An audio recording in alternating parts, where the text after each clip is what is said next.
My goal is to talk about some of the origins of generative grammar, not so much looking at its origins in the theories of linguistics that were present and even dominant during the time that generative grammar was coming on the scene, which is to say in the 1950s. That's a topic that I'll cover in other places.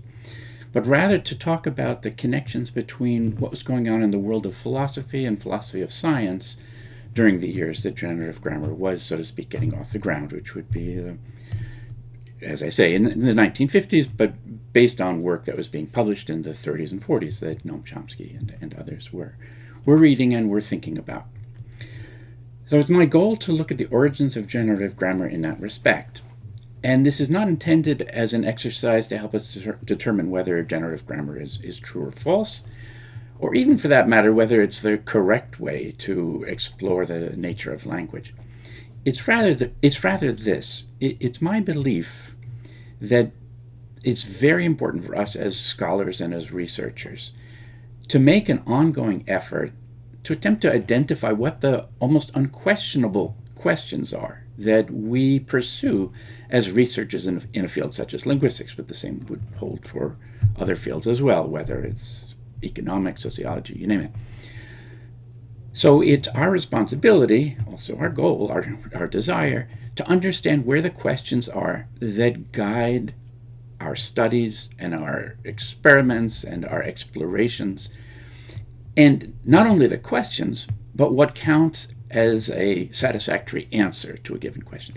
These are the forces, these questions and the constraints on possible answers, these are the forces that in effect construct the walls of the discipline within which we work.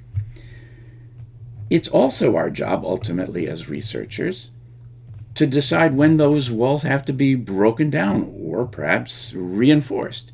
That's our job. And to do that, we have to better understand the origins and the significance of these questions and permissible answers. And it's in that sense that I want to explore the origins of generative grammar with you. To say it another way, it seems to me, I will try to make this case over a sequence of videos of this sort, it seems to me that the nature and character of the questions that we ask, those questions are difficult to enunciate, and they're even more difficult to move beyond. And in a certain sense, not wanting to get too dramatic about it, these questions and the nature of the permissible answers act like chains, like shackles upon us that we need to be able to move beyond. And that's what I think studying the origins of ideas can help us with. I don't want to leave myself open to the criticism that in this work I'm committing the genetic fallacy. We don't talk very much about the genetic fallacy anymore, but it was a term that was used a great deal in the days of Carnap and Reichenbach, two people that we're going to be talking about later, that I'm going to be talking about in a few minutes. The genetic fallacy was a criticism that could be aimed at researchers who, it seemed, confused identifying the origin of an idea with a reason for concluding that the idea was either true or false. And in the days of Carnap and Reichenbach, a distinction was often drawn between the context of discovery and the context of justification. The context of discovery was a statement about who came up with an idea and why, what the context was in all sorts of ways, both social and scientific. The context of justification was quite different. The context of justification is the context in which we find ourselves when we want to convince ourselves, and more importantly, convince others of the truth of a particular idea. Well, the material that I'm going to talk to you about today definitely falls into the context of discovery. But it's not my purpose to make you believe any more or less in the ideas that I'll be talking to you about. My goal is for you to better understand what you already think you know. That's the goal. And I'll talk a little bit more about this at the end, after we've looked at some of the aspects of the philosophical origins of generative grammar. To some degree, the material I'm going to discuss today can be found in a book that I published last year in 2019 along with a colleague, Bernard Lax, University of Paris. This book was published by the University of Chicago Press in 2019, as I say, and it's called Battle in the Minefields. Some of the material comes from a book that we're currently writing, which is a follow-up to Battle in the Minefields. There's another book I'd like to mention. I'll mention a few along the way. There's a book that Marcus Tomelin published in 2006, Linguistics and the Formal Sciences, which deals with a number of the topics that I'll talk about today. And it's a very good book, which I recommend. The story today is complicated enough and filled with enough people whose names you may not even know that I decided to make to draw a picture. And in fact, this is something that Lax and I do quite a bit in Battle in the Minefields and the follow-up.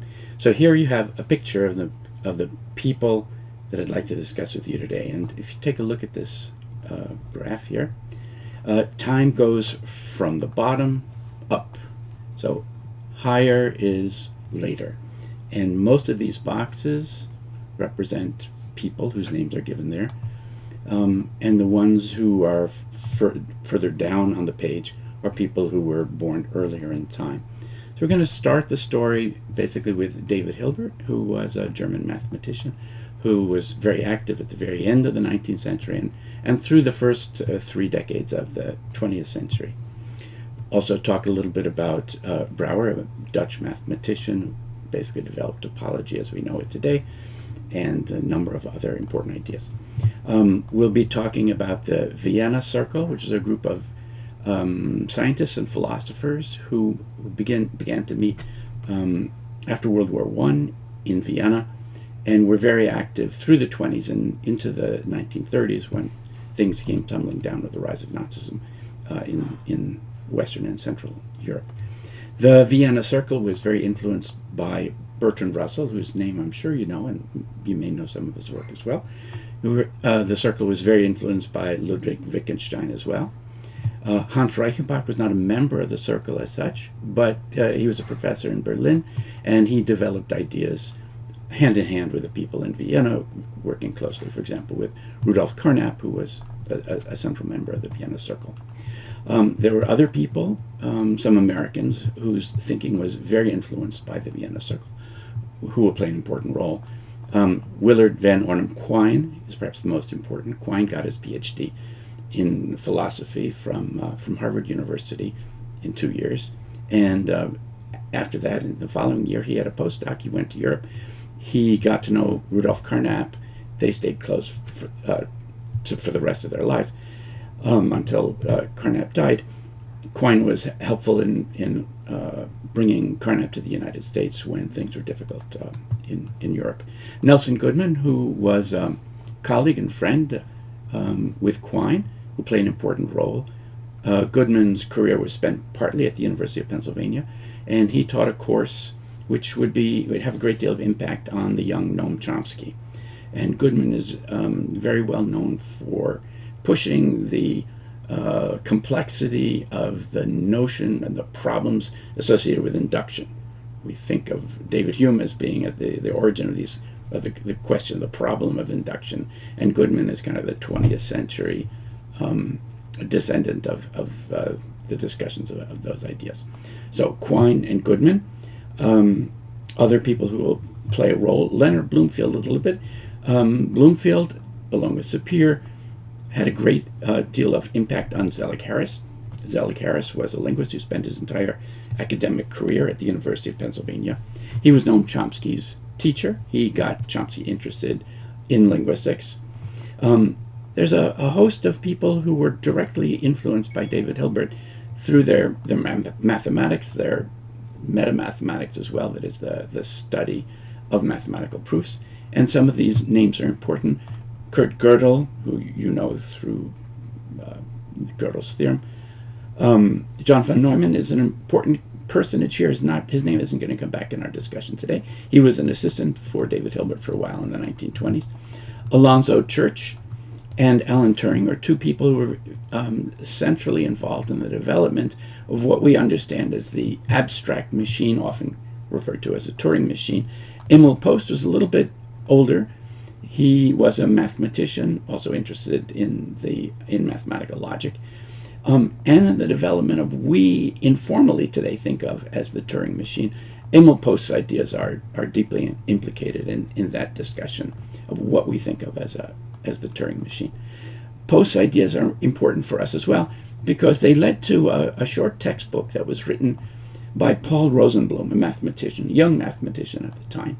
He published a book in 1950, and it has an important section there on thinking about the generation of sentences as being parallel to mathematical proofs. And it plays a role here because it was a book that Henry Hege used in a seminar that he taught at University of Pennsylvania that Chomsky participated in. There's some other people here whose roles are important, and none more than Bar Hillel, who was an Israeli philosopher, nearly a linguist. He was a good friend of Noam Chomsky. He was a great supporter of the work of Rudolf Carnap, very interested in that work, and he'll play an important role. His role in the history of linguistics is more important than our contemporary awareness of his work would lead us to think. So those are the most important people, and we'll come back and look at this chart again. I'd like to talk today about the origins of generative grammar, and there's no better way to get started with that than by looking at this book by Noam Chomsky that he wrote in 1955, and he added some comments to it in 1956. It wasn't published at the time. It was published in 1975, actually, and in 1975 I was a graduate student at MIT, and so when it came out I bought it and I read it, and it had a big impact on me. And looking at it now, I can see that if you've got a strong foundation in the work that Zelic Harris was doing in the 1940s, and work that came out in a book that he published in 1951 called Methods in Structural Linguistics. If you've got a good foundation in what Zelic Harris was doing, if you have a good foundation in mathematical logic as it was being done from the beginning of the 20th century up to 1950, let's say, and third, if you've got a decent background in what today we call analytic philosophy, beginning of the 20th century, again going up to 1950. If you've got a background in Zelic Harris's linguistics and in mathematical logic and in analytic philosophy, then you have a pretty good idea of where Chomsky is coming from. But the fact is most linguists don't, and that's really why I want to talk about this material today. Now, I don't want to leave the impression that I knew all those things when I read this in 1975. I didn't. I had something of a background, had a bit of a background in the second and third. I knew nothing about Zelic Harris's linguistics at that point. So just to say, I've read and I've learned a lot in the years since. The book had an impact on me in 1975, but we can read it now, we can all read it now, and get more out of it maybe than we could at the time. That's Logical Structure of Linguistic Theory, a book written by Noam Chomsky in 1955, revised in 1956, and published in 1975. In what follows, there's a chance that there are going to be too many people, and it won't be clear what the important points are that I'm focusing on in what follows. So let me say ahead of time what they are. The first has to do with the mechanization of thought. The second has to do with the architecture of particular disciplines. And the third has to do with some of the historical roots of the notion of transformation as we see it in linguistics. So the first, the mechanization of thought. It was an important point at the end of the 19th century for mathematicians like David Hilbert, who wanted to understand better the notion of proof, where the focus is on what is a legitimate conclusion to draw from a set of premises. And it was only natural at the time to say that conclusions that are legitimate are those that can be mechanized. It's still not entirely clear exactly what it means to be able to mechanize thought. Today, it's relatively easy for us to say, well, mechanization of thought, that means can we write a computer program that would model that particular style of inference? In the end of the 19th century, we didn't have computers. They didn't have computers. The question of the mechanization of thought, or the question as to what kinds of human thought can be mechanized certainly goes back to the end of the 18th century, or the 17th century, the polymath philosopher Leibniz, who was certainly very, very interested in this question, and by no means alone. This question became very important, as I just said, at the end of the 19th century, with certain questions about how mathematics was developing. And into the 20th century, now with computers, we ask ourselves all the more, to what extent can we develop computer programs that model what humans do, and perhaps can even do better in some sense than what humans do? The second point has to do with the unity of science. Again, this is something that David Hilbert was quite vocal about, and the desirability of finding an overall organization of how different sciences relate to one another is a question that was picked up, again, by members of the Vienna Circle. What's at stake here? Well, there's interdisciplinary questions that are at stake. That is to say, if you've got, let's just say, a physicist who wants to integrate some mathematical function, there are different styles of integration, different definitions of what it means to integrate a function. And the physicist ought to be able to turn to the mathematicians, people working in analysis, and say, I want to use a certain kind of integration of my function. Does this function satisfy the conditions necessary for this style of integration? And without necessarily understanding the proofs, the physicist ought to be able to understand from what the mathematicians have written whether it's legitimate or not to integrate a function in a particular way. So that is to say, there are certain interfaces, as we would say today, between disciplines that allows for ideas and conclusions to transfer from one discipline to another discipline. Closely related to that is the idea of architecture within a discipline. And certainly people in the Vienna Circle were very interested in figuring out ways to show that concepts in an individual discipline need to be analyzed enough by us, scientists and philosophers of science, analyzed well enough so that we can understand how even abstract concepts ultimately are based on observation statements.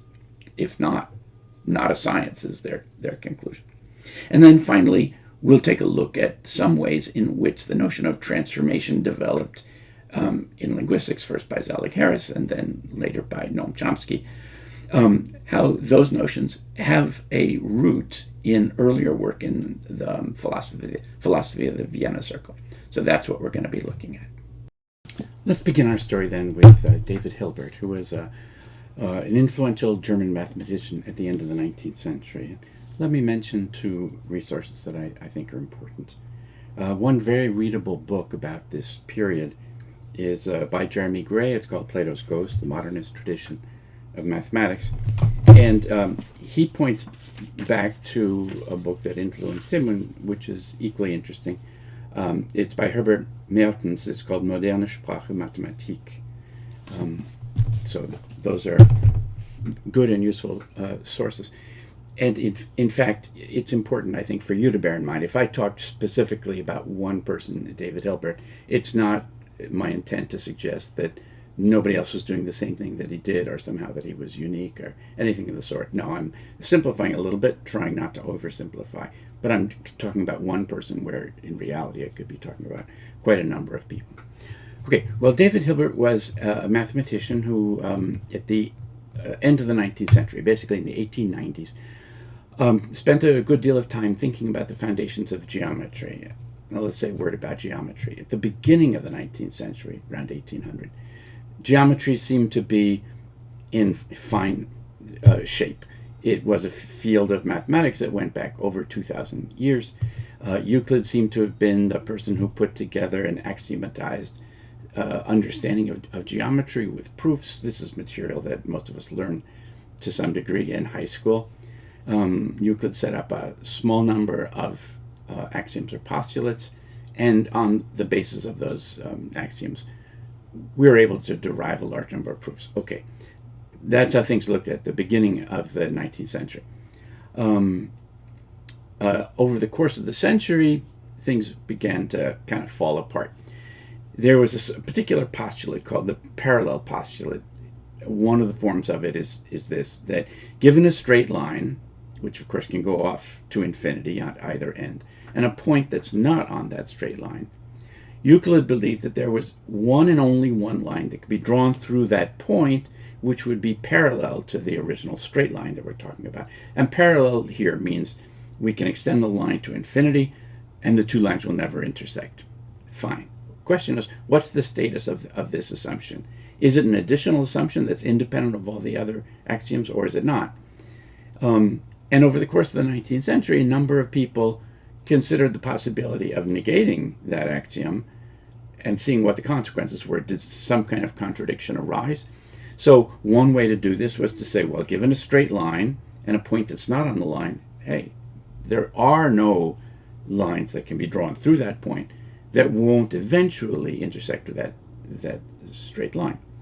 Or alternatively, you could imagine taking as an axiom that given a straight line and through a point not on that line, that there are two or more straight lines that can be drawn, which will never intersect with the original line. And eventually these came to be known as geometries of negative and positive curvature, as opposed to the familiar Euclidean view, which is flat geometry of zero curvature. Well, it turned out that these three geometries all made mathematical sense, and by the end of the century, people were developing geometries of these three kinds. Well, but the question was really, how had this escaped the attention of linguists for 2,000 years? What's up? What was missing, basically? How is it possible that in a subfield that was so axiomatized that mathematicians had lost sight of the fact that there were other worlds? Well, Hilbert, at the end of the 19th century, said, well, let's redo Euclid and do it right. So that meant setting up some additional postulates that Euclid hadn't set to paper, so to speak. But it also meant thinking very seriously about the principles of inference. How do you draw a conclusion? Given a set of assumptions and axioms, what exactly are the rules that allow you to draw a conclusion? And I'll say a little bit more about those in just a moment. By the end of the 19th century, in 1899, Hilbert published a book on the foundations of geometry. And it seemed to him that what he was doing for geometry was something that should be done by mathematicians for all subfields of mathematics, which is to say, think very carefully about the axioms that define the subfield. Do one's very best to figure out which ones are independent of one another, and in an ideal situation, each axiom would be independent of all the others. And be very clear on what the principles of inference are that you draw. And over the course of the next several decades, this call from Hilbert to do mathematics this way was heard by a large number of people. And in fact, it was a broader call to do science in this way. One of the reasons that was important, as Hilbert saw, to do science in a broad sense this way was that it would allow neighboring fields to be able to depend on each other, to ultimately to point to a unification of science as a whole. What that meant was, if, let's say, you had physics and you had analysis as a field of mathematics, and the physicists wanted to use analysis, let's say they wanted to integrate a certain function, the mathematicians could say, well, your function has to have certain properties if you're going to use the following kind of integration. And the physicists didn't need to necessarily understand exactly how the proofs went, but the physicists needed to know from the mathematician what were the constraints or the conditions that the function had to satisfy if this particular kind of integration was going to be allowable, if it were to make sense. Okay, one more thing that I said I would come back to, and these are the principles of inference. Now, it seemed for a long time that there wasn't a whole lot to say about what the principles of inference were, perhaps. But by the end of the 19th century and the beginning of the 20th century, it was becoming more and more clear to mathematicians that there was a lot more to say about the principles of inference. What are allowable ways to go from one set of assumptions to the next step in a proof? And I'll just mention two that were in their way controversial. One was the following. Suppose you said, okay, I've got a set. Imagine we've got a set. Let's assume we have a set, S. Okay, now pick an element of that set, call it X. Well, some mathematicians would say, wait a minute. Who says you can pick a point from a set? You just say pick an arbitrary point. Well, how do I pick an arbitrary point? How do I do that? And this became, people became aware of the fact that indeed that's not an anodyne, that's not a simple thing to assume that we can do that. And it's such an easy thing to miss, this idea that choosing a point from a set, having the ability to do that is that's something we need to be able to assume. We need to assume that we can do that. It doesn't go, we can't take it for granted. Another example of the same sort, but much more controversial even, was this. It had to do with a law of the excluded middle. That is to say, suppose we've got a statement P. Well, it seems clear enough. Either P is true or P is false. And if P is false, then we could say not P is true. Now, right, well, given that understanding, let's suppose we try to prove P and we fail. But we show that not P can't be true. We show that there's a contradiction arises if not P is true. Well, on that latter case, are we allowed to infer that P is true? If we're sure that not P is false, can we infer that P is true? And for most of the history of mathematics, people thought, yeah, absolutely, that's the law of the excluded middle. If not P isn't true, well, there isn't any other possibility than P. But in the 20th century, people began to worry about that, and they said, no, that's not true. If you want to prove P, well, prove P. We cannot infer from the impossibility of not P that P is true. So lots of controversy about these questions. But the point I want to make is that these were the result of people thinking very, very seriously about what the principles of inference are. And that was a big part of the work of mathematicians, many of them inspired by David Hilbert and other mathematicians, such as Brewer, who I alluded to earlier. Hilbert wrote, "I believe anything at all that can be the object of scientific thought becomes dependent on the axiomatic method, and thereby indirectly on mathematics, as soon as it is right for the formation of a theory. By pushing ahead to ever deeper layers of axioms, we also win ever deeper insights into the essence of scientific thought itself, and we become ever more conscious of the unity of our knowledge. In the sign of the axiomatic method, mathematics is summoned to a leading role in science." Who and what was the Vienna Circle? The Vienna Circle was a group of mathematicians, scientists, and philosophers, or people in any event who were deeply interested in philosophy, who got together in the period after World War I. World War I was over in 1918, as you know. Got together after World War I, up until the period of around 1933, 35, basically when the rise of Nazism overshadowed everything else that was happening in Western and Central Europe. Some of the people I'll mention were already getting together and talking in a serious way before World War I, but it's certainly not unreasonable to think of the Vienna Circle as really taking off after World War I. So it was a group of people who were trained essentially in mathematics and science, but who felt that their training and their interests allowed them to say things about philosophy, especially philosophy of science, but not only philosophy of science. Their work was influential then, and it continued to be influential in the United States after World War I. Several of the members of the circle immigrated to the United States, primarily Rudolf Carnap and Hans Reichenbach. Reichenbach was not directly a member of the circle, but I'll get back to him in a second. Other people like Quine were very influenced by the Vienna Circle and continued their influence after even after World War II, for that matter.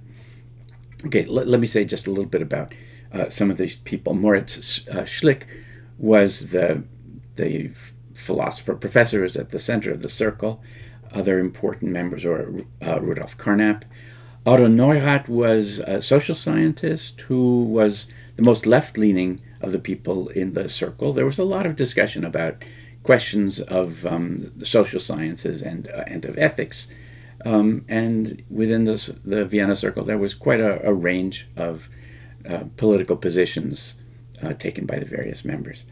There were people trained in mathematics like Philipp Frank and Hans Hahn, who were influenced by David Hilbert.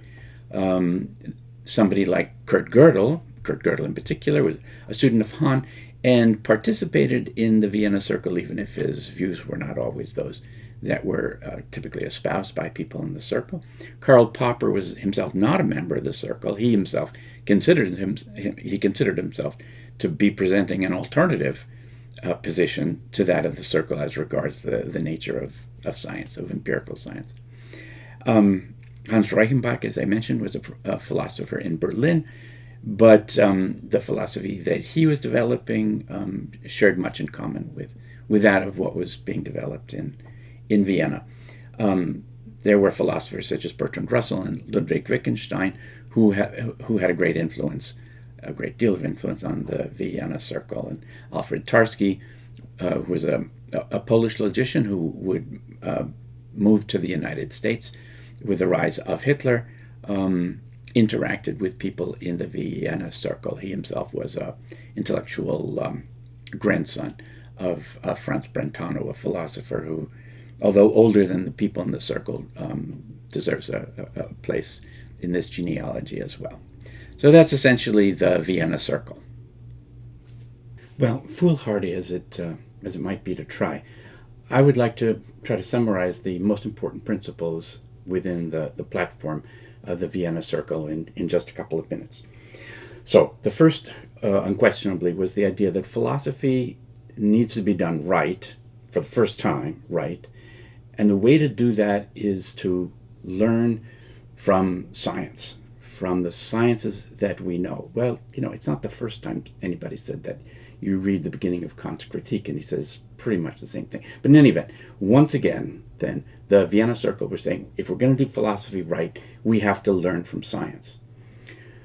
So this will lead to a kind of a complicated relationship between philosophy and science, because on the one hand, the philosophers are saying that we ultimately need to learn from science how to best get at truth, but on the other hand, the philosophers wanted to say to the scientists that they had something to offer as well. All right, well, we'll come back to that. But the first point was philosophy can only be done by somebody who really understands how modern science is done.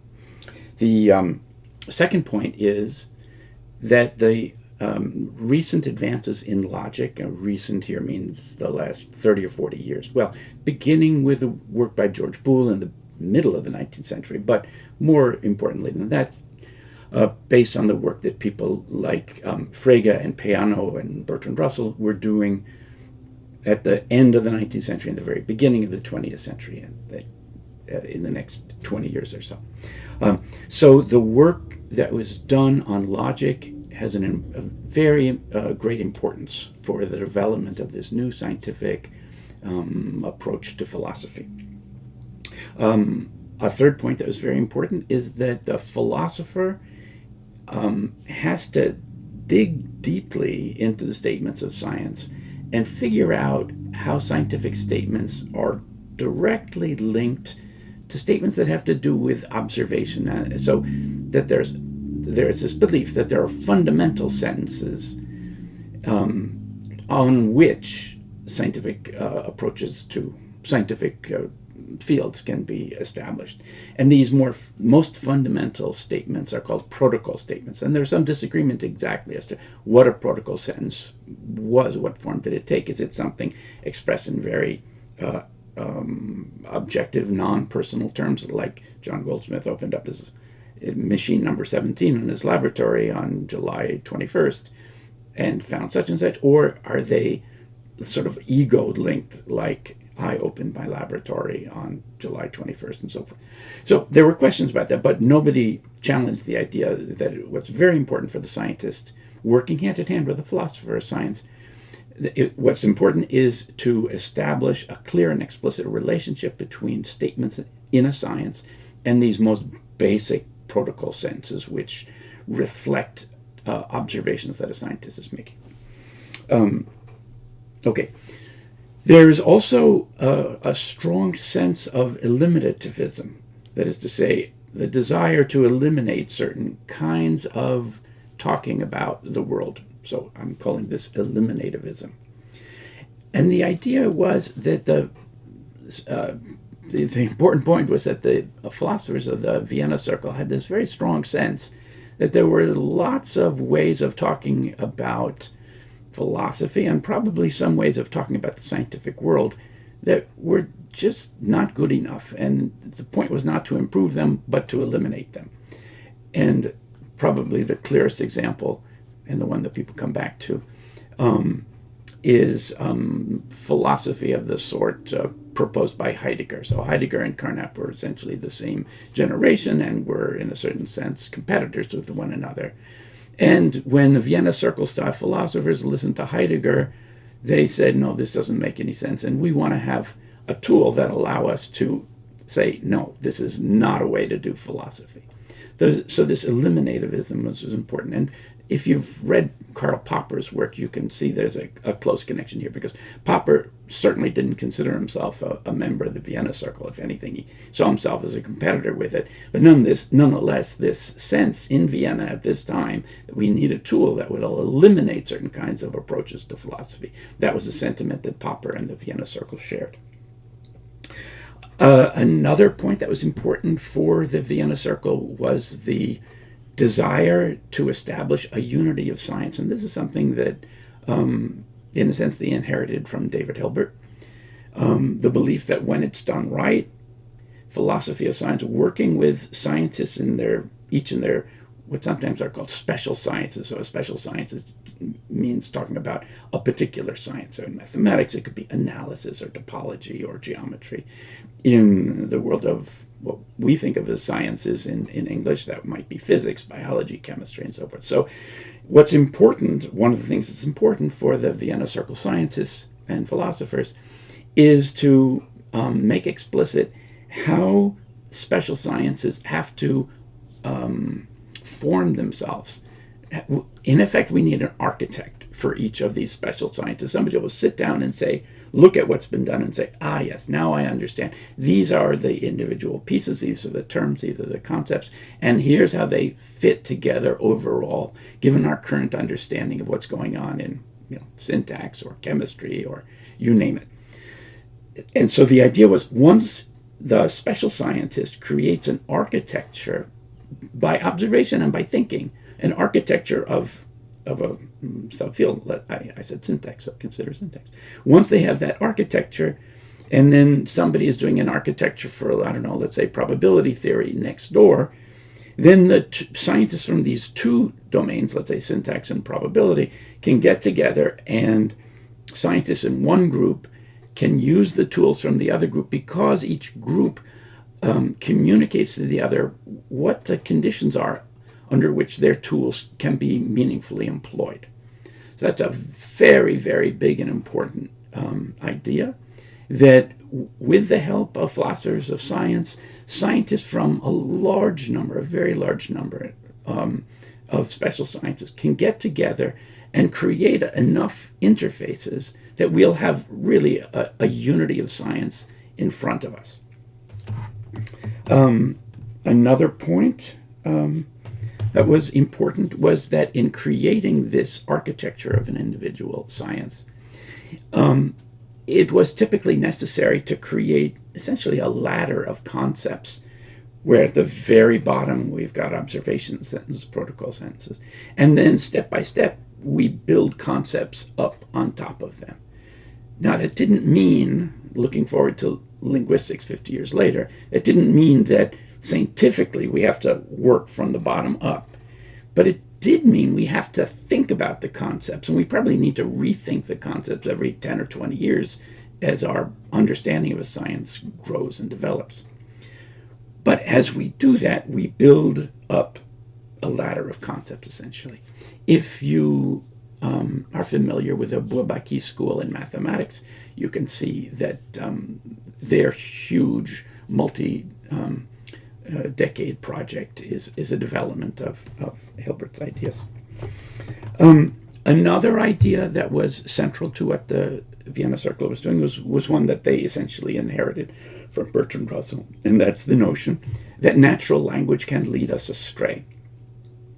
Of course, that's closely connected to their belief, as I mentioned at the very beginning, that it will be necessary for philosophers of science to develop a new language based on modern logic.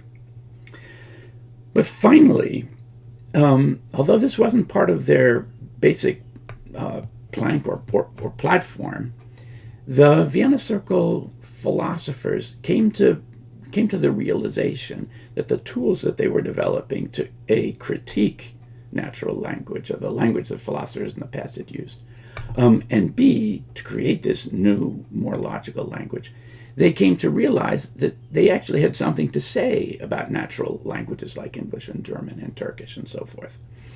And that would be important. In the end, they didn't, far from it, think that they were linguists.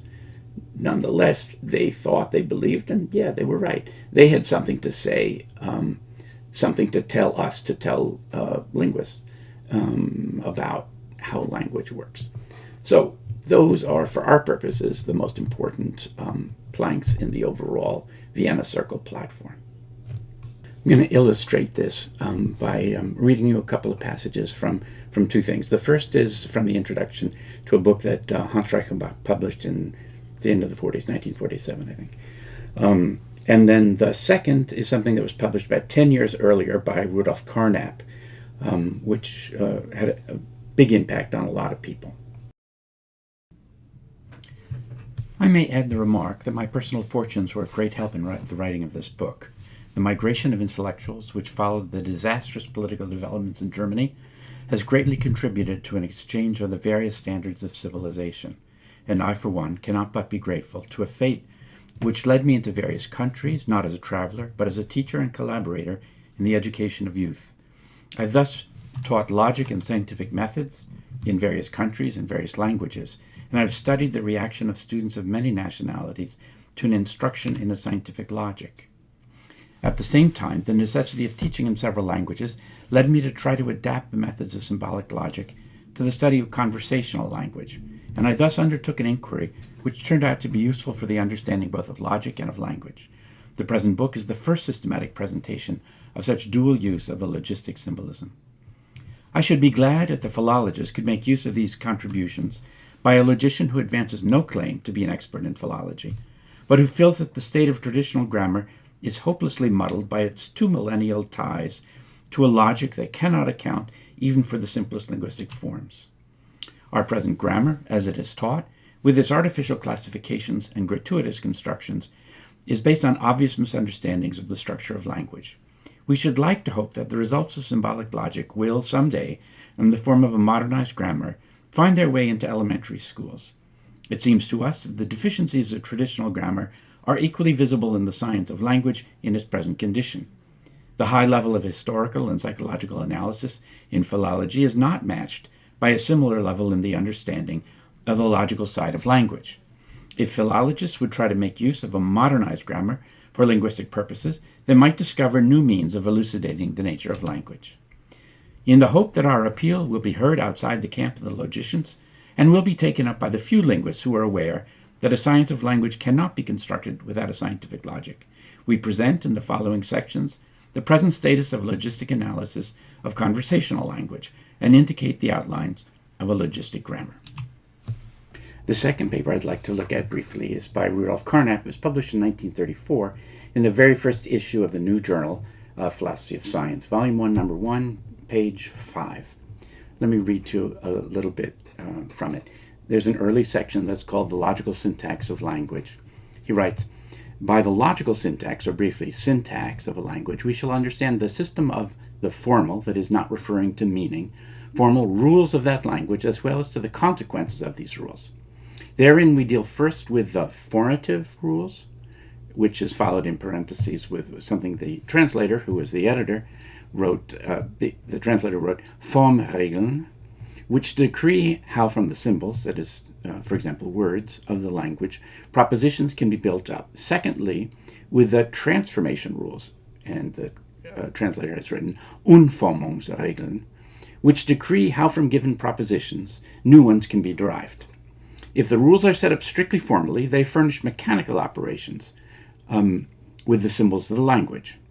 The formation and transformation of propositions resembles chess. Like chess figures, words are here combined and manipulated according to definite rules. This reminds us of Saussure's use of chess as a metaphor for language. But thereby we do not say that language is nothing but a game of figures. It's not denied that the words and propositions have a meaning. One merely averts methodically from meaning. One may express it also thus: language is treated as a calculus. That the formal, calculus-like representations of the formative rules is possible is evident. What linguists call rules of syntax are indeed such formal, or at least formally expressible, rules for the formation of propositions. We can see, however, clearly that the transformation rules, which one usually calls logical rules of deduction, have the same formal, that is, syntactical character. And that's the reason why we call the combined system of rules syntax in widening the terminology of linguists. Since Aristotle, the efforts of logicians, more or less consciously, were directed towards formulating the deductive rules as formally as possible, that is, possibly so that with their help the conclusions could be calculated mechanically from the premises. This was attained first in a strict manner only in modern symbolic logic. The traditional logic was much too hindered by the defect of the language of words. For a certain part of the language of science, we already know a strictly formal theory, namely Hilbert's mathematics. It considers the symbols and formulas of mathematics without reference to meaning, in order to investigate relations of deducibility, sufficiency, consistency, etc. This mathematics is hence, in our manner of expression, the logical syntax of mathematical language. The logical syntax of the language of science meant here is an analogous extension with reference to the language of all of science. And a little while later he wrote, the decisive point, however, is it also possible to formulate the concept entailment purely formally? If the transformation rules of language are set up purely formally, we call a proposition an inference or an entailment of other propositions if it can be constructed from those propositions by the application of the transformation rules. The question whether a certain proposition is an inference, entailment of certain other propositions or not is therefore completely analogous to the question whether a certain position in chess can be played from another or not. The question is answered by chess theory, that is a combinatorial or mathematical investigation, which is based on the chess rules. That question is thus a formal one. It is answered by a combinatorial calculus or mathematics of language, which rests on the transformation rules of language. That is what we've called the syntax of language. Briefly, entailment is defined as deducibility according to the transformation rules. Since these rules are formal, entailment is also a formal syntactical concept. Reading this, it occurs to me that the generative semanticists would have had a great time if they'd gone back, if Jim Macaulay or George Lakoff had gone back to read Carnap. It would have been very, very interesting. Let's turn from the work of some philosophers to the work of a couple of linguists. And let's start with Zelic Harris. Harris was one of the most creative thinkers in linguistics in the middle of the 20th century. He was, in an informal sense, a student of both Bloomfield and Sapir, technically of neither. And I'd like to discuss a couple of ideas in connection with his work. The first has to do with the definition of the architecture of a discipline. And in his work in the 40s and into the 50s, he was clearly trying to give a global picture of how he thought the different components of linguistics fit together in a way that resonated with the demands of such people as Carnap and later Goodman to build constructional systems in order to better understand what a particular science is.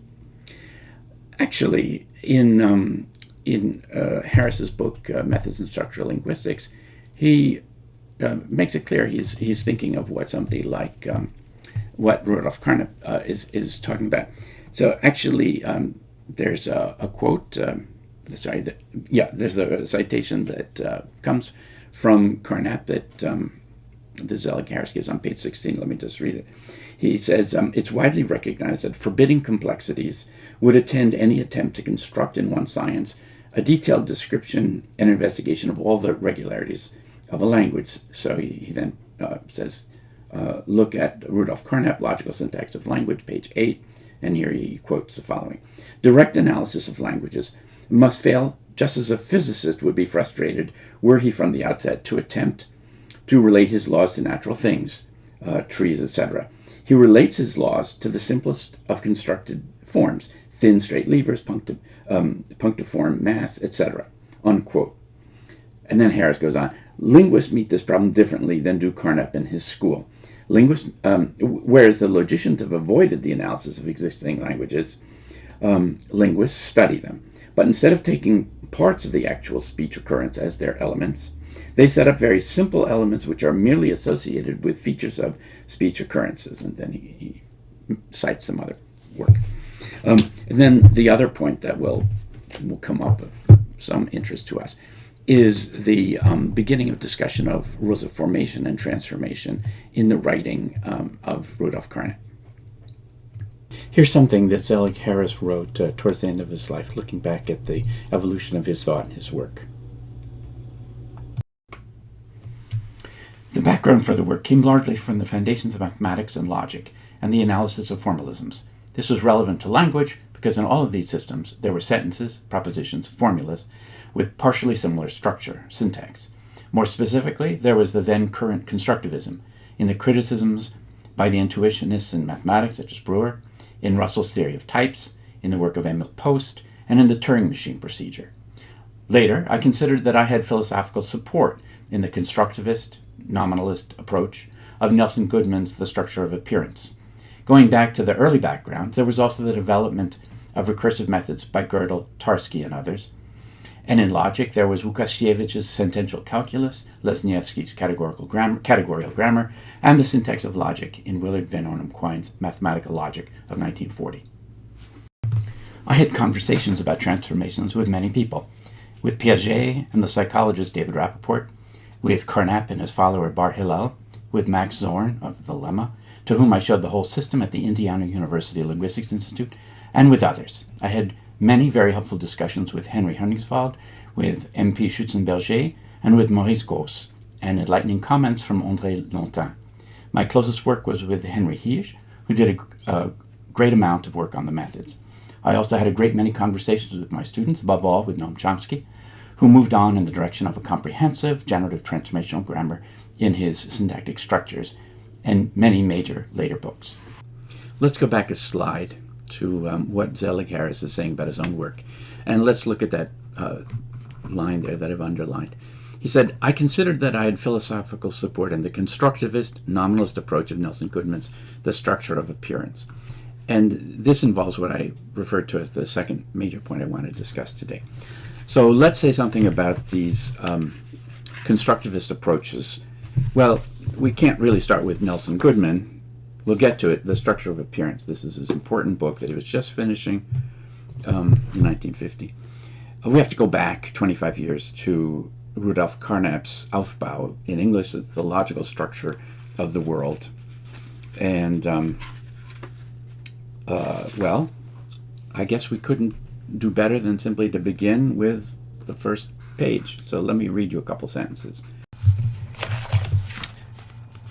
So on the first page, Chapter A, it's page 5 in this edition, begins with an epigraph from Bertrand Russell.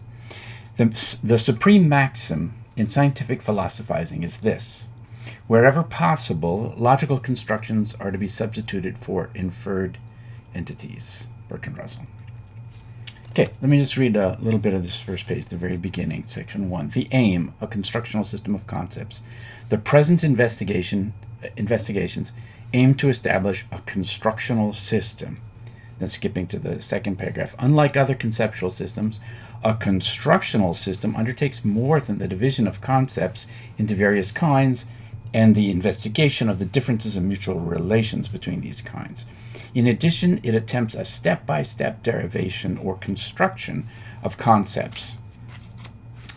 from certain fundamental concepts, so that a genealogy of concepts results in which each one has its own definite place. Okay, on the next page, he writes, this is page 6. By a constructional system, we mean a step-by-step ordering of objects in such a way that the objects of each level are constructed from those at the lower levels. And on the next page, a theory is axiomatized. That's important. Axiomatization, that, of course, that's Hilbert's thing. And Carnap is going to contrast what he does with axiomatization.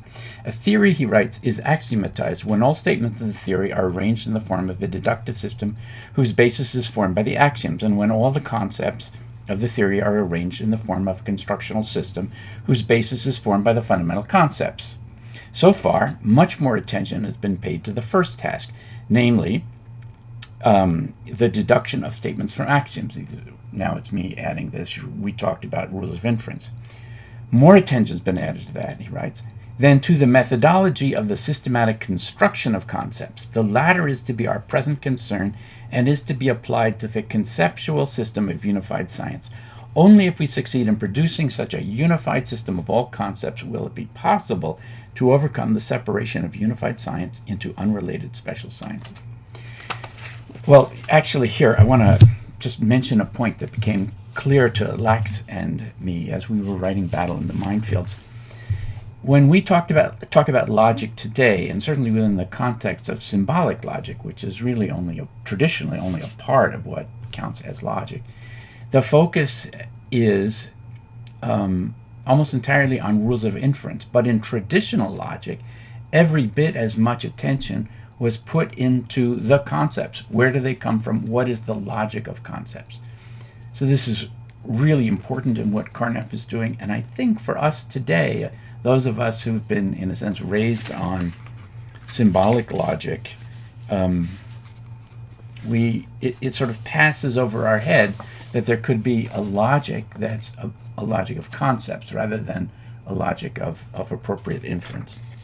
Okay, skipping ahead to page 42, the four main problems of construction theory. Let me just read a little bit here. The aim of construction theory consists in formulating a constructional system that is a stepwise ordered system of objects or concepts. The stepwise ordering is a result of the fact that the objects on each level are constructed from the objects of the lower levels in a sense to be made precise later. In the formation of such a system, the following main problems are encountered. Well, then he goes on. Too much detail for us at this point. As we get closer to the end, page 288 in this edition, the aims of science.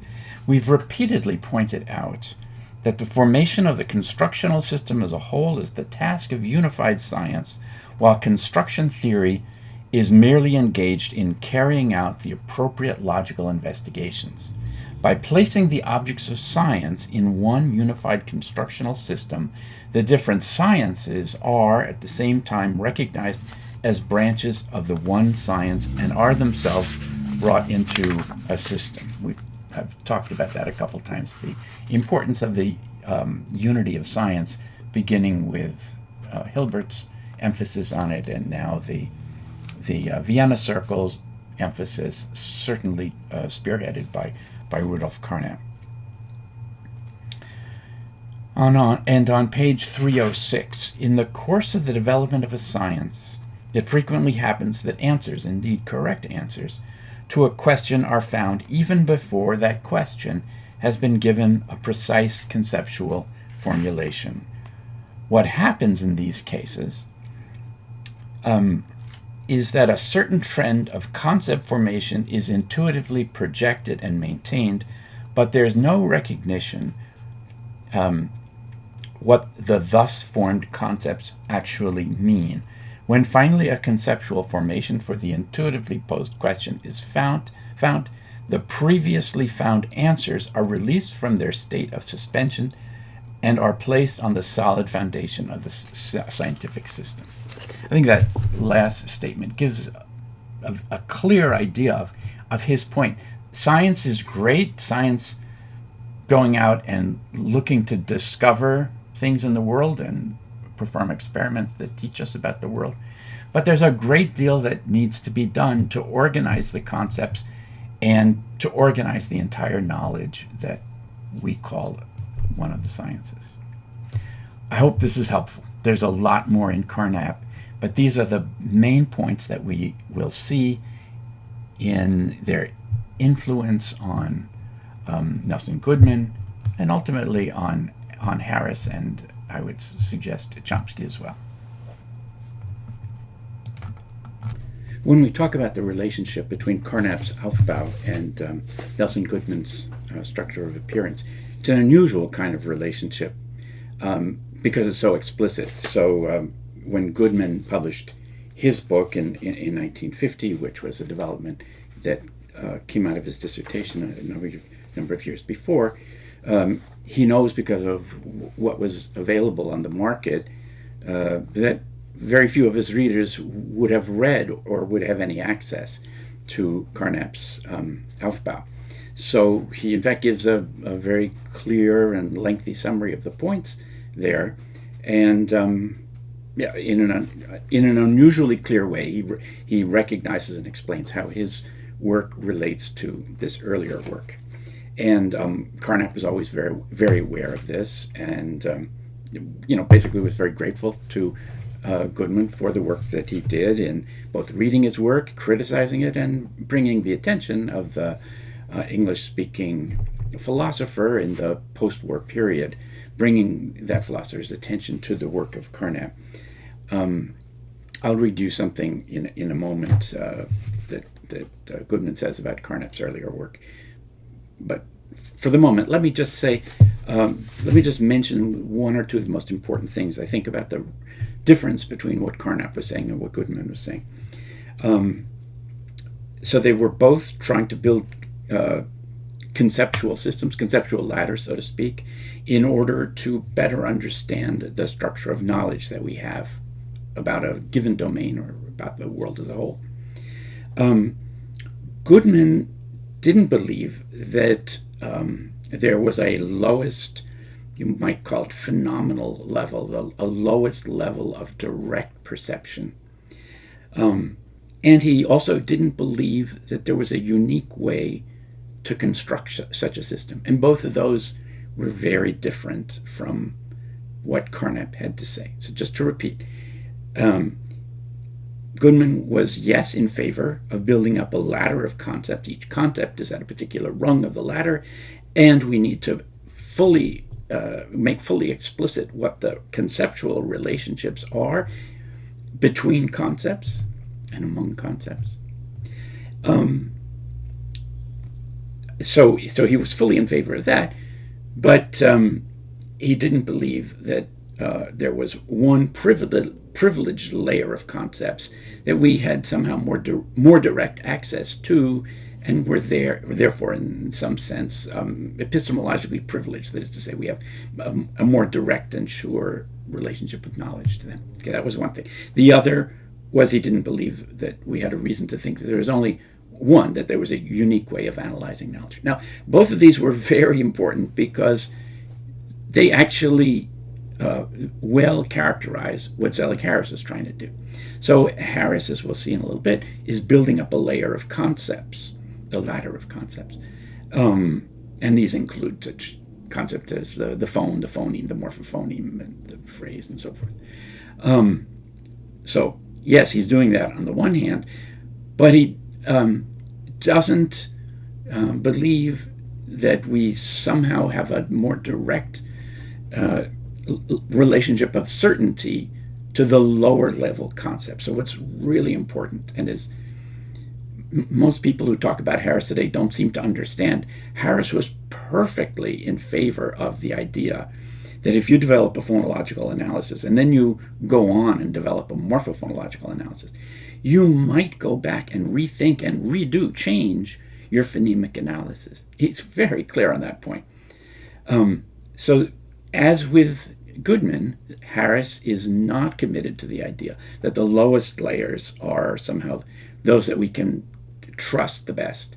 And the other thing, equally important, Harris didn't think that there was just one way to analyze any language. He was in favor of coming up with a method that would find lots of ways to analyze each language, and then we would decide which kinds of analysis were good for which ends. Okay, in any event, I'm not talking about Harris today, but those are important points, because looking at what Goodman has to say and how Goodman's ideas contrasted with those of Carnap, we see quite a connection to Chomsky, to Harris. And I was going to say, in addition, that those two ways in which Harris signs onto and buys into the changes that Goodman proposed with respect to Carnap, those were points on which Chomsky was convinced as well, which is to say, we don't have to do phonology first, and we don't have our greatest certainty based on a level of phonetics or phonology.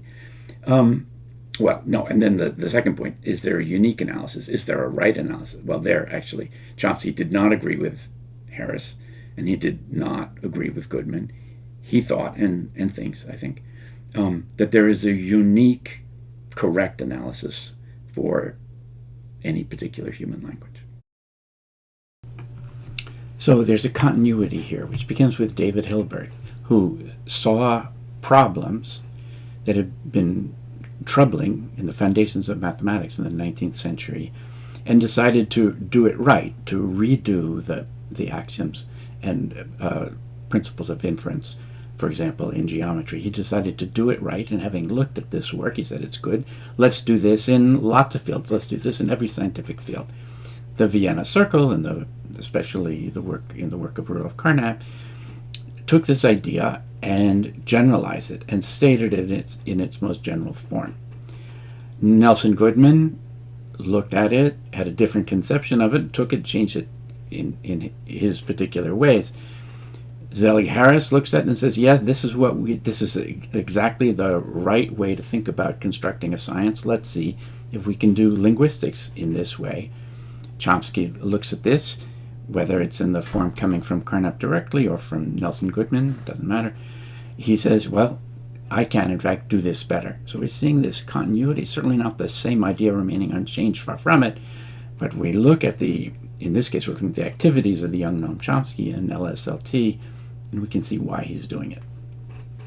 Zelic Harris ends his 1951 book, Methods in Structural Linguistics, with a summary of what he's achieved at the end of the book.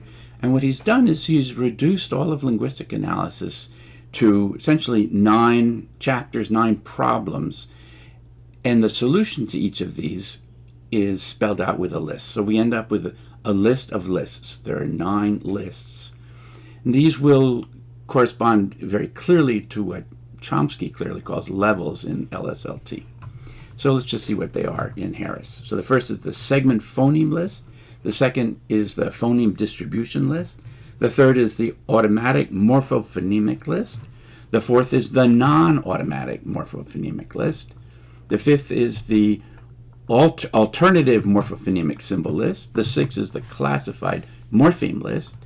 The seventh is the morpheme sequence list. The eighth is the component and construction list. And the ninth is the system list, sentence list, which is essentially the syntax of the language. And this is it. This is what a grammar of a language will look like on the model that Harris presents in this book. We'll turn to Chomsky, and we'll see that he clarifies this notion, characterizing each as a level, and then he gives a more abstract characterization of a level in such a way that each of the particular levels can be viewed as an instantiation of this larger schema that Chomsky defines. Well, I can invite you to read LSLT, but it's hundreds of pages long, so I'm just going to pick out a few excerpts which it seems to me are particularly relevant. I mentioned that the book, LSLT, this here, was published in 1975, but Bob Berwick has generously scanned the 1955-56 manuscript, and it's mostly that from which I work. It's not always possible, or at least I haven't found that it's always possible, to find a connection between the published version in 75 and the original manuscript. I can't quite tell how to go back and forth Sometimes I can, a lot of times I can't. So that's why I'm focusing primarily on the original rather than the 1975 published version. Okay, so early on in the book, in chapter 1, he writes, putting this differently, according to the conception sketched in the roughly in the preceding sections, linguistic theory presents an abstract construction of a system of levels of representation related to each other in certain fixed ways and formulated in terms that are operationally interpretable in a certain specified manner. The actual process of linguistic analysis, then, is the process of finding an interpretation for this system in a given corpus of linguistic material. Okay, the next chapter is chapter 2, and it's called Linguistic Levels, and it begins, in considering the nature of linguistic theory, we've been led to regard the theory of linguistic structure as being essentially the abstract structure of levels of representation. Before going on to develop certain of the specific structures of linguistic theory, we'll investigate the general nature of such systems of representation, and we'll develop some simple ideas that will be useful later on. And there's a footnote there, which reads as follows. The particular form of these constructions was suggested by an unpublished paper of Henry Heege entitled Positional Algebras and Structural Linguistics. In the details of notation and axiomatization, we generally follow Paul Rosenblum, Elements of Mathematical Logic, Appendix 2, The Algebraic Approach to Language.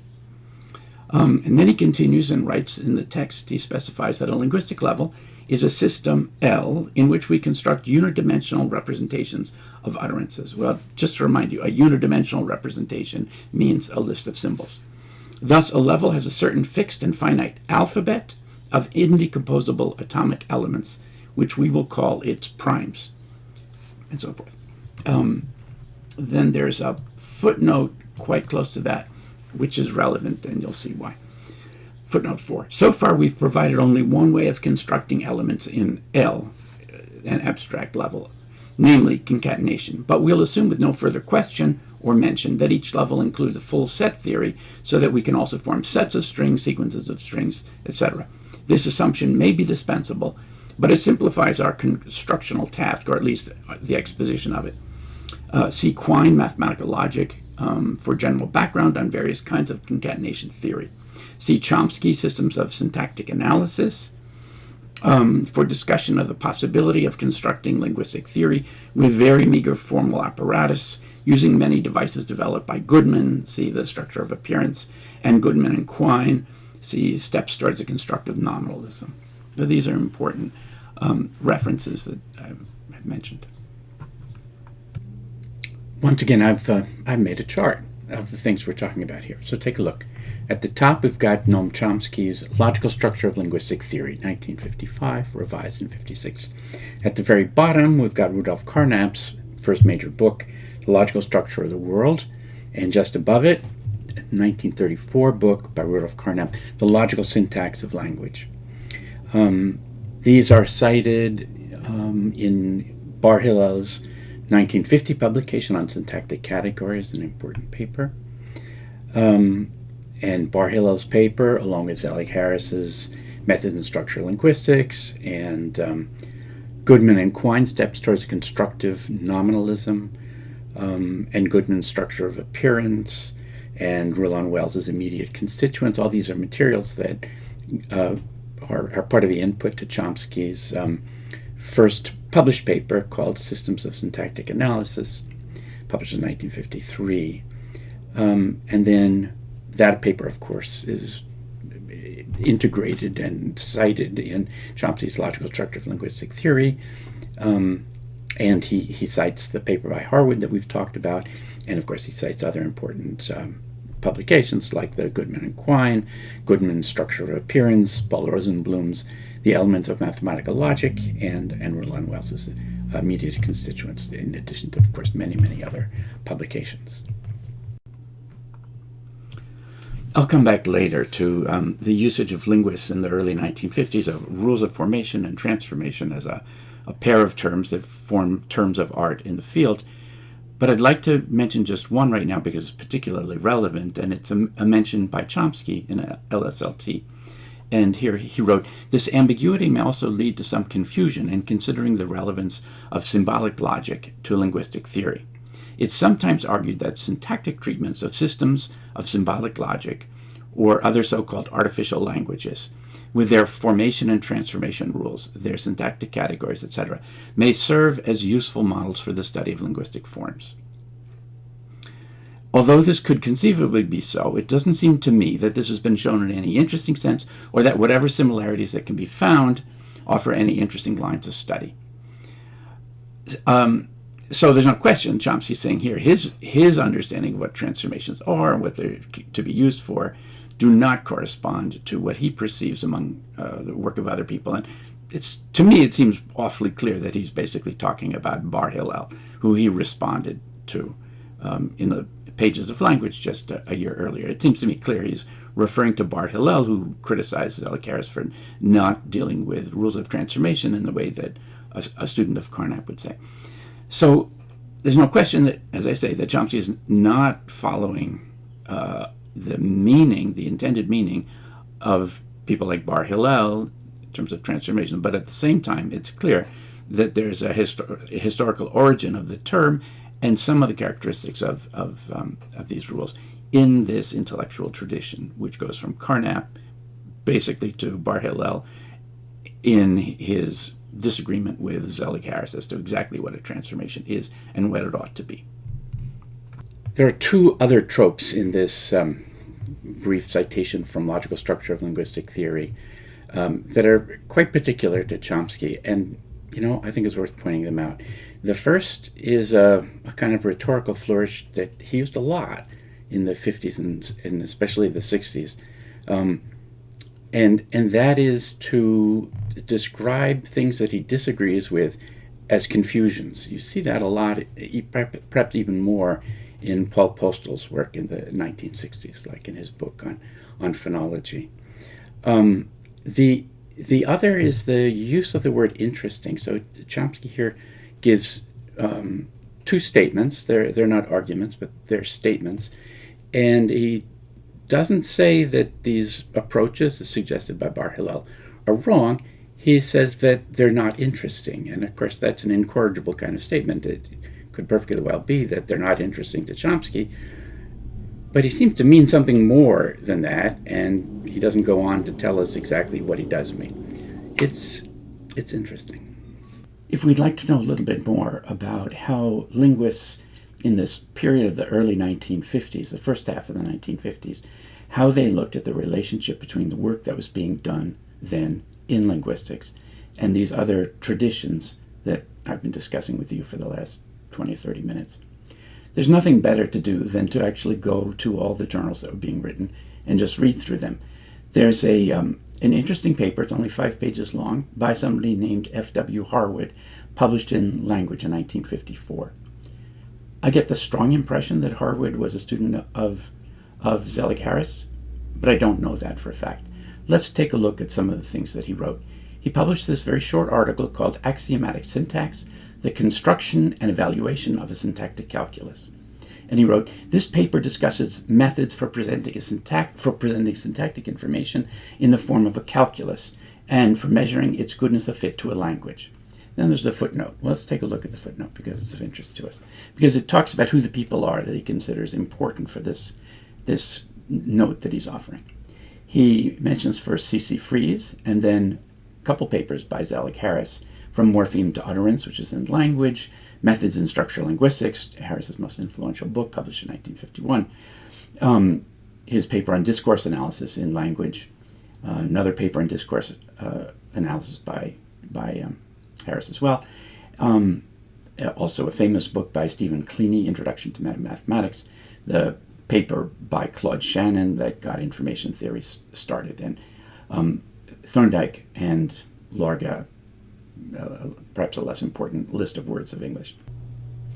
Harwood continues in the second paragraph in this footnote, pointing out some work outside of linguistics proper that's absolutely relevant to what he has to say, which is one of the themes that's so important to Battle in the Minefields.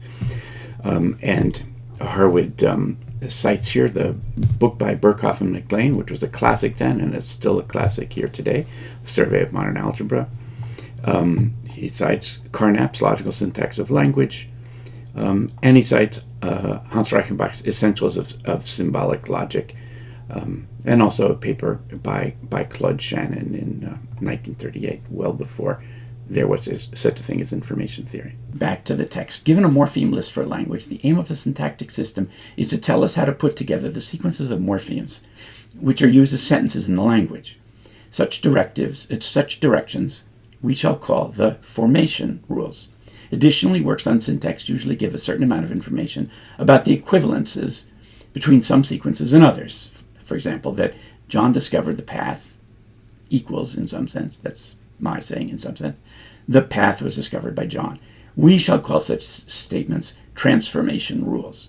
Only a small part of the transformation rules is covered in syntax. Some others are discussed in mathematical logic. For example, Russell's theory of descriptions, procedures of generalization and abstraction.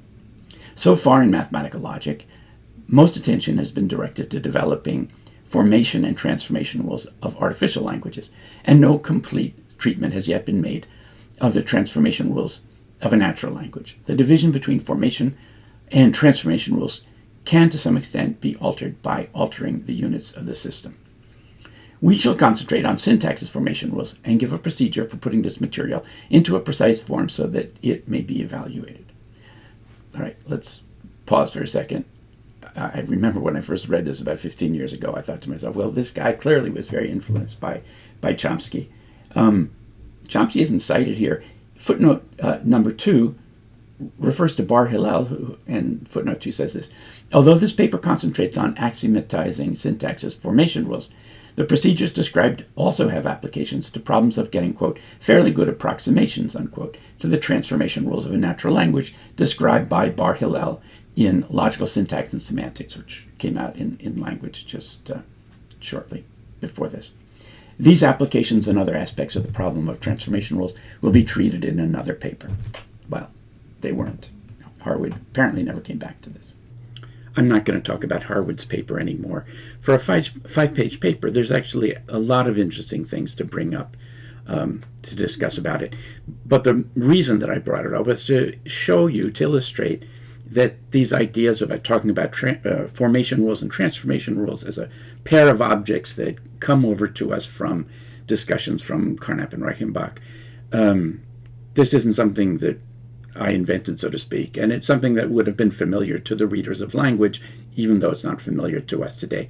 And bear in mind, this was before Chomsky had reached the pages of language. This is a pre-Chomskyan period.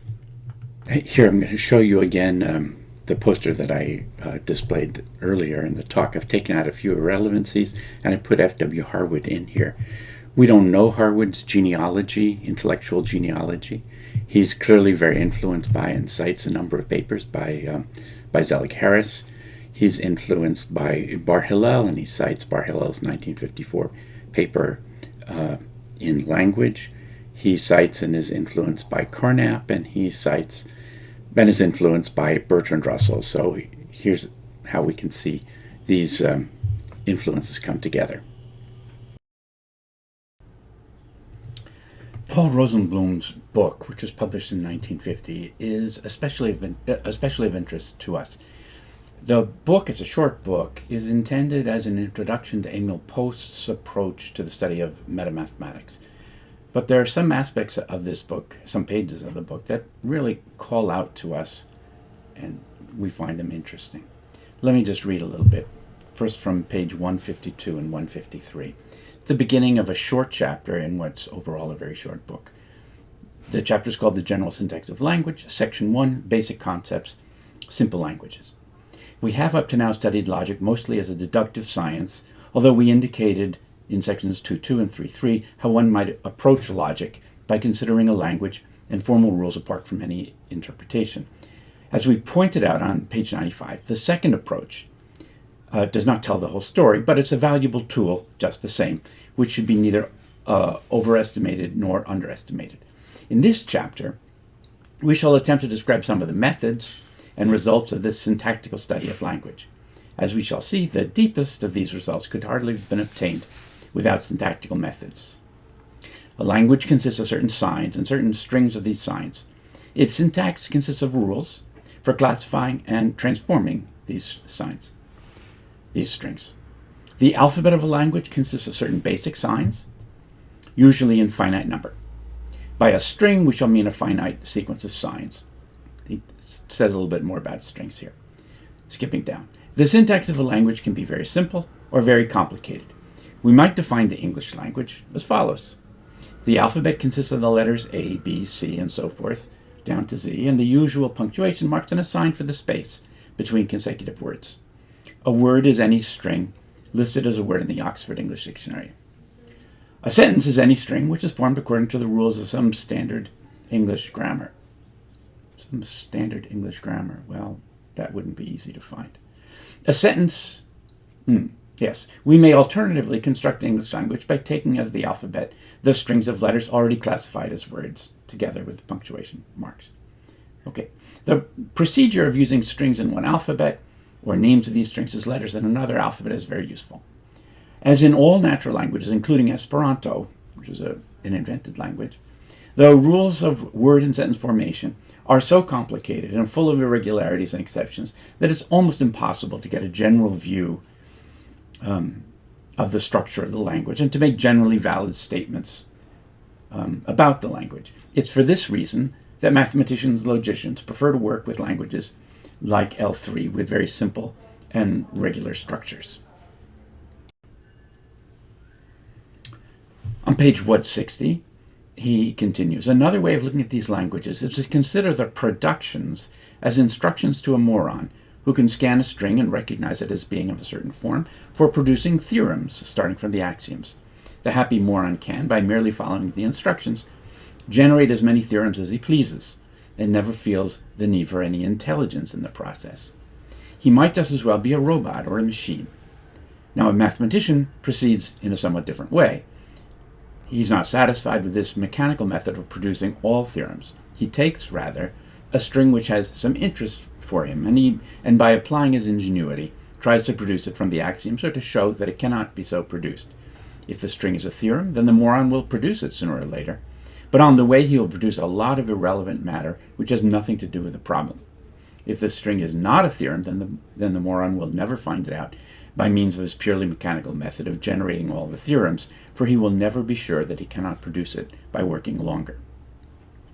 And then he continues shortly, just a little bit later. Note that this decision procedure can also be carried out by the happy moron. It can also be set up in the form of a set of productions and axioms, so that he could apply it and always arrive at the decision. We need only to adjoin new signs F for false and T for true, and give rules for producing the string T alpha whenever alpha is a theorem, and FA whenever alpha is not a theorem. The criteria just outlined show us what instructions must be given to the moron in order that he may carry out this decision process. Thus, all intelligence and ingenuity is eliminated from this language. There's no blemish on the moron's happiness, for he can solve any problem stated within the language. A rule for producing F alpha in cases where alpha is a string in the original alphabet, which is not a theorem, is called by Carnap a rule of refutation. In the present language, we can give a complete set of rules of refutation. So notice carefully how Rosenblum is so clear that once an aspect of human intelligence is externalized as an essentially mechanical procedure, it's no longer intelligence. That's an enormous shift from what people were thinking at the end of the 17th century, thinking about intelligence from a rationalist perspective. Rosenblum's point about the generation of a sentence being like a proof is one of the central ideas that's carried over into logical structure of linguistic theory. Just show you the point where it comes in, where Chomsky writes, a sentence grammar that thus bears a certain formal analogy to a formal proof. A proof of a theorem in a formalized theory is a finite sequence of lines, each of which is either an axiom or follows from preceding lines by the rules of inference, and the last member of which is the theorem in question. In the case of a sentence grammar, the representation sentence can be regarded as the single axiom. That is, all sentence grammars have as their first line the representation sentence, and the rules of inference are the rules of the grammar of the form 1. The theorems are the lowest level representations, and here the analogy breaks down. One of the ideas that I've been talking about today has been that of the mechanization of thought. One of the places that I've taken a look at is with David Hilbert's ideas, and those of many of his contemporaries, looking at the nature of steps in a proof. Hilbert is very famous for having said, it's just apocryphal at this point as far as we know, but he was supposed to have said, one must be able to say at all times, instead of points, straight lines, and planes, tables, chairs, and beer mugs. That is to say, if we're going to have a formal theory of geometry and talk about planes and lines and points, we don't want to appeal to our knowledge, whether it's innate or learned, of what points are and lines are and so forth. We should be able to have the same theory of geometry regardless of what the words are and the images, mental images that these words conjure up. We should be able to have a theory of geometry that doesn't depend on conjuring up some kind of inchoate understanding of what a point or a line is. So that idea played, and continues to play, but played a big role in the development of metamathematics in the first several decades of the 20th century. And it plays a role in our modern conception of generative grammar. And I've tried to show how the discussion in Paul Rosenblum's book is kind of a transition there, where Rosenblum is talking about the nature of a proof in metamathematics. And then he says, well, you know what? We can actually generate sentences the same way that we can generate proofs. And in generative grammar, that's what we do as well. It's hard to find a really good quotation from Chomsky to make this point, but as good a one as any, I think, is something that Chomsky wrote in 1965 in Aspects of the Theory of Syntax at the very beginning. He said, a grammar of a language purports to be a description of the ideal speaker-hearer's intrinsic competence. If the grammar is, furthermore, perfectly explicit, in other words, if it does not rely on the intelligence of the understanding reader, but rather provides an explicit analysis of his contribution, we may somewhat redundantly call it a generative grammar.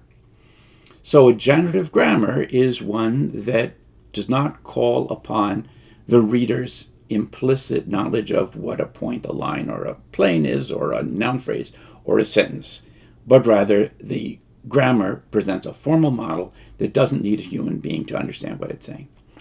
Okay, there's a lot there. There are certainly many things that we call linguistics, even things we call syntax, that don't fall into that category, that fall under that description. I mean, for myself, I think about the work of Nicolas Rouet in the 1980s.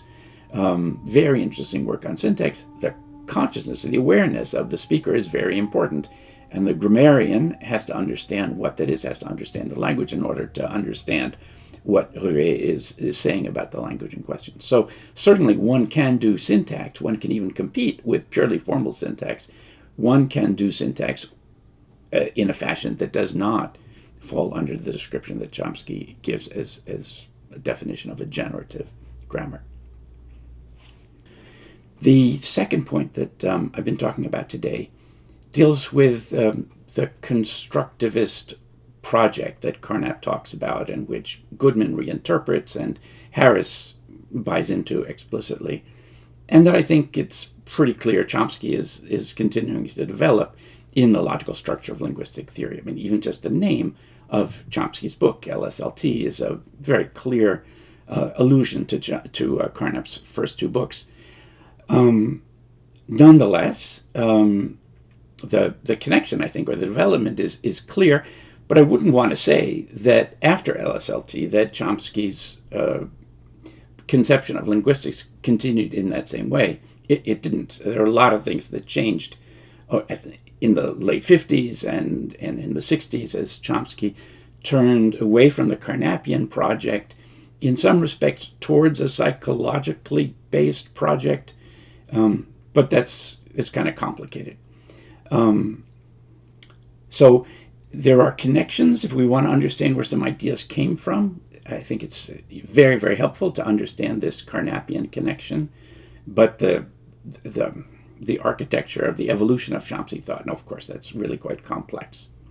The discussion that I've indulged in with regard to the origin of the term transformation and this pairing of terms formation rules and transformation rules, that of course is interesting, but it's at the same time very clear that, first of all, Harris meant something quite different than anything Carnap proposed, and Chomsky in turn meant something quite different from what Harris meant. And Chomsky himself has revised the role which transformations have played in his view of linguistics on a number of occasions. So linguists change their ideas over time, and even though they change their ideas, a lot of things remain. They get pulled into the new model, and if we want to understand why they're there and what our expectations are of how they're going to function and behave, we've got to understand the history of the ideas. And that's what I've been trying to show you over the course of the last hour and a half. Time for some conclusions then, and I'll offer three basically. The first is this. I think as a researcher and as a scholar, it's absolutely crucial for all of us to be able to step back and understand where the questions are that guide our research and that of other people. As I say, to understand where the questions come from, and also to understand what the boundaries are for acceptable answers to those questions. Those two things, the nature of the question and the nature of a legitimate response to that question. These are two things that govern the work of any working linguist, and yet it's often very difficult to find the ability to be able to step back and characterize what those questions are and what those limitations are. I think the best way, and possibly the only way, but certainly the best way, is to look at the historical origins of these questions and other concepts that play a central role in what we do. And that's what I've been trying to suggest to you today. The second point that I hope has come through is that there really is an interesting connection between what we do in contemporary linguistics and what has happened in 20th century philosophy. And I've only mentioned just a small stream in philosophy, but there are other very interesting connections. I think there's too much discussion about the connection between contemporary linguistics and classical empiricism and classical rationalism. That's not really where it's at. So I hope that my explorations, some of the explorations that I've shared with you, might lead to some interest on your part in looking at how linguistics relates to some of the neighboring fields. That, of course, is a big part of what Lax and I do in Battle in the Mind field. So to some extent, what I'm hoping that I do in my discussion today is to lead you to pick up that book and take a look at it. The third point is, in a sense, methodological. It's not really a conclusion, but I'll just mention it anyway. When I discuss this work with colleagues who are linguists, I often get the reaction after a while. I get the question, well, how do you do what you do? And just, you're talking about people who in some cases I've never heard of, and in other cases I may have heard of, but I really didn't think reading what they had to say would give me any insight into linguistic problems. So what are you doing and how do you do it? And I think if you've been with me so far from the beginning, you know the answer perfectly well. The answer to that question is, when you're reading linguistic literature, well, then go back and read the things that are listed in the bibliography. And sometimes you have to do that again. You've got to go back. But what you absolutely cannot do is read a paper and think that if something's been cited in it, that somehow you've been exposed to the best of what's in there and that there's no point in going back to look at it any further. Nothing could be further from the truth. So in a sense, I'm really just following up on a pretty simple, basic scholarly road, which is read something, read the things that are cited there. Occasionally, we'll find cases where something is not cited, but it's important, but not all that much. Really, the breadcrumbs are there. They're not difficult to find. And then you just have to do the reading and think a bit. So thank you for your attention over the last hour and a half. And if you've got any questions or comments, please feel free to email me. And there are a couple of outtakes following 3. And talk to you later.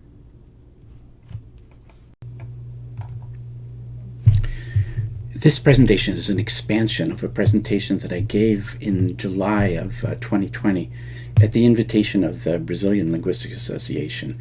And a shorter version of it, a 45-minute version, was broadcast on the internet by the Brazilian Linguistic Association and put on YouTube in their series. This is a longer version, and I thank the Brazilian Linguistic Association for inviting me to give the original version of this talk in 2020. We should take a look at Chomsky's paper, the 1953 paper that I've already mentioned, Systems of Syntactic Analysis. Before the text of the paper begins, we see the first footnote, and it's relevant, so we should take a look at the footnote. Within linguistics, the source for these investigations is in the methods of structural analysis developed by Zelic Harris. Within philosophy and logic, it's in the work of Nelson Goodman on constructional systems and in the development of nominalistic syntax by Goodman and Quine. And then he gives us general references, Harris' methods in structural linguistics, and Goodman's The Structure of Appearance, and Goodman and Quine, the paper that I referred to. Just looking at the second paragraph, just briefly pulling out a sentence or two. This paper is an attempt to develop an adequate notion of syntactic category within an inscriptional nominalistic framework. And in the footnote, he's already explained, he's deriving that notion from the general outline that Nelson Goodman proposes in The Structure of Appearance, which Goodman and Carnap full well understand is the development of Carnap's procedures in the Aufbau, the logical structure of the world. I said earlier I wanted to read you something that Goodman had written about Carnap, and this was something. It was his contribution, Goodman's contribution, to a book that came out about Carnap, one of the great living philosophers. It was a series of large and important books that came out over a number of years on successive world-famous, world-important philosophers. And so Goodman's article is called The Significance of der logische Aufbau der Welt, the significance of the Aufbau. And he starts this way. It says, the Aufbau is a crystallization of much that is widely regarded as worst in 20th century philosophy. It is an anathema to anti-empirical metaphysicians and to alogical empiricists, to analytic Oxonians, and to anti-analytic Bergsonians, to those who would exalt philosophy above the sciences, and to those who would abolish philosophy in favor of the sciences. A good part of current polemical writing in philosophical journals is directed against views found in virulent form in the Aufbau. The Aufbau stands preeminent as a horrible example. What a great way to begin. And he goes on to say that my purpose here is to survey and appraise the charges against the Aufbau and to set forth some convictions concerning the significance of the work. Anyway, he goes on. A whole bunch of interesting things that he has to say, but let me read one to you. I think you'll see the relevance of it. It has to do with the question as to whether there's a level or a layer or a rung of our knowledge that in some fashion or other is where the real knowledge comes in. To push this metaphor, is there a level where the rubber meets the road? Anyway, so Goodman wrote this. Any description itself affects, so to speak, a cognitive organization. And apart from a description, it's hard to see what organization can be. The search for the original given is sometimes envisaged as an interrogation in which I'm first asked what I just saw. I reply, I saw the worst criminal alive today, but my questioner complains that I'm making too many judgments about what I saw. He wants me to tell him exactly what I could see and nothing more. As he continues to press me, I reply successively, I saw a man. Or, well, I saw a human-looking animal. Well, I saw a moving object. Well, I saw such and such a configuration of color patches. But if my questioner is consistent and persistent, none of these replies, or any other that I can give him, will satisfy him. For all answers describe my experience in words and so impose on it some organization or interpretation. What he's covertly demanding is that I describe what I saw without describing it. All my answers may be true descriptions of what I saw, but no description can be a satisfactory answer to the question of what I merely saw, for the question is a bogus one. I've focused up to now on Europeans in this discussion about the increased role that the study of language, especially syntax and semantics and ultimately pragmatics. I focused on Europeans, as you can see, Reichenbach and Carnap in particular. But it would be a mistake to think that this was the only place and these were the only people who were doing this. In fact, there was a kind of a home-spun set of philosophers working in the United States, working under the general banner of pragmatism, finding its intellectual roots in the work of Charles Sanders Peirce towards the end of the 19th century. And one of the important places where this work was being done was at the University of Chicago. Perhaps the most influential person working in this area at the time was Charles Morris. He published a book in 1946. We'll take a look at a little bit of it. The book is called Signs, Language, and Behavior, and it's very interesting to see in his short preface who he talks about. And some of these names are well known to readers of Battle in the Minefields. Many of them I haven't mentioned here so far. But I want to mention just a few of the people that he actually thanks for discussions that led to this book. So, of course, not surprisingly, there's Rudolf Carnap, of course, Edward Tolman, the psychologist, a couple of people from the University of Chicago who are linguists like Manuel Andrade, Leonard Bloomfield, importantly, then European immigrants such as Egon Brunswick and Karl Bühler, Eric Fromm, Harold Glasswell, who interacted a great deal, importantly, with Edward Sapir at the University of Chicago, and Hans Reichenbach. Okay, let's take a look at some of the things that Morris has to say, beginning with a quotation on page 222. On page 222, he writes, "A language is completely described in terms of the signification of its simple and compound signs, the restrictions which are imposed on sign combinations, and the way the language operates in the behavior of its interpreters. These distinctions are those of semantics, syntactics, and pragmatics. Hence, these studies, when limited to languages, would constitute the three main divisions of linguistic science. They should, in the interest of clarity, replace the prevailing classifications, such as the frequent classification of linguistics into phonology and semantics, semantics being divided into grammar and lexicon, and grammar into syntax and morphology. The term grammar is, as we've seen, especially ambiguous, covering, for most linguists, both syntactical and semantical considerations, usually the signification of formators, but not that of lexicators." Actually, on the page before, he says some interesting things as well. So this is starting on page 220. "The justification for this program lies in the present state of linguistics itself. For decades, linguists have expressed dissatisfaction with the traditional terminology in which they've talked about the spoken and written languages with which they've been concerned. And many proposals have been made for rebuilding this terminology on new foundations.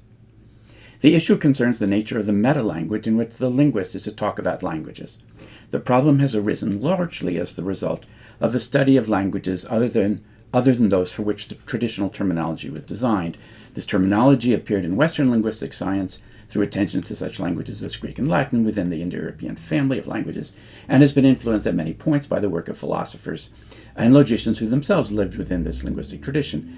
As attention widened to include languages in Asia, Africa, and America of widely diverse families, the parochial and limited character of the traditional linguistic meta-language became obvious. The linguist found himself somewhat in the situation of early students of comparative religion, who tried to describe the religions of the world in terms of one particular religious tradition. If one attempts to avoid this difficulty of talking about all languages in terms of one set of languages, or in terms of one philosophical or logical point of view, the problem then becomes acute. On what foundation is linguistics to erect its own meta-language? This problem cannot be evaded by merely describing various languages, because a description of any language must be made in some terms or other. In any attempt to solve the problem means a reconstruction of linguistics at its foundation. The suggestion here made is that semiotic provides the meta-language for linguistics, and that the terminology of linguistics is to be defined by linguists on the basis of the terms of semiotic. In this way, one could describe all languages of the world in a uniform terminology, which would make possible a scientific comparative linguistics. A number of linguists have moved steadily in this direction, as mention of the names of Edward Sapir, Alan Gardner, Leonard Bloomfield, and Manuel J. Andrade indicates. Well, Sapir and Bloomfield and Andrade were linguists who were at the University of Chicago along with Morris. And from the side of a general theory of science, such philosophers, logicians, and psychologists as Peirce, Cassirer, Reichenbach, Carnap, and Bühler have been increasingly attentive to the material furnished by linguists. These are all people that we talk about in Battle in the Minefields. The carrying out of this program consistently and in detail would mean the emergence of a semiotically grounded science of linguistics.